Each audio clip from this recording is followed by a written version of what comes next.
Northern Wisconsin once echoed with the roar of saws and the thunder of falling timber. But when the logging boom faded, a new sound took its place. The weary voices of settlers staring at landscape littered with the stubborn remains of a vanished forest.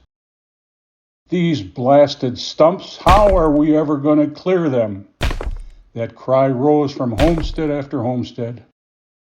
Across the cutover, thousands of stumps stood like wooden megaliths, some 3 or 4 feet tall, others as wide as a kitchen table. Their roots ran deep, tangled and hardened by centuries of growth. Clearing them wasn't just difficult, it felt impossible.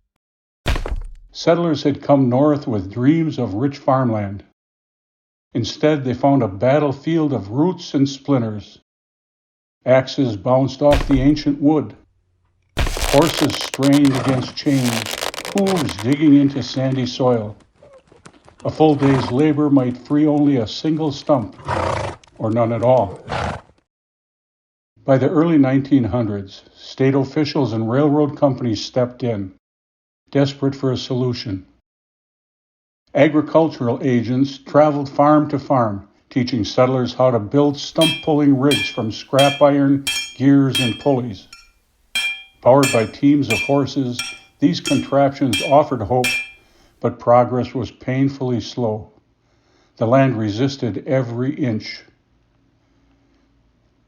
Then came the breakthrough, a single word that changed everything: dynamite.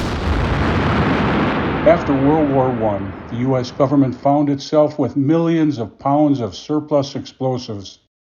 One Wisconsin congressman secured 200,000 pounds, specifically for clearing stumps in the cutover. Munitions experts, men who had spent the war blowing open trenches, now trained 5,000 Wisconsin farmers in the safe handling of dynamite. Soon the North Woods thundered with blast. Charges were packed beneath roots older than the nation itself. Fuses hissed. The earth shook, and stumps that had defied axes and horses for decades finally surrendered. By 1922, farmers had cleared 135,000 acres of land, one of the largest stump clearing efforts in American history. But as the smoke cleared, a harsher truth emerged.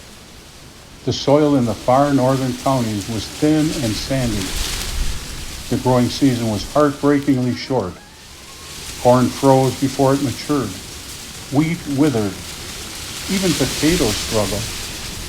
The land that had been so fiercely fought for refused to yield. Some families stayed, determined to coax life from the reluctant earth, but many more packed up and left. Between 1920 and 1930, while Wisconsin's population grew by nearly 12%, the northern counties lost more than 8,000 people. Abandoned farmhouses sagged in the fields. Tax delinquency soared.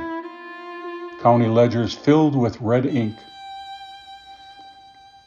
And then came the Great Depression. Banks failed. Foreclosures became commonplace. Families who had blasted, pulled, and sweated over every inch of their land watched their dreams slip away. By the end of the 1930s, the great hope of turning the cutover into a thriving agricultural region had faded. In time, the forests returned. Aspen and birch crept into the abandoned fields. Lakes and wildlife refuges replaced the farms that never took root. Yet if you walk deep enough into the woods today, you can still find the old clearings, flat patches of land where dynamites once thundered and settlers once fought their quiet war against the stumps. The story of the Stump Wars is a story of grit, determination, and the unbreakable spirit of the people who tried to make a life in the cutover. It reminds us that history is not only written in triumphs, but in struggles, in the dreams chased, the battles fought, and the land that ultimately had the final say.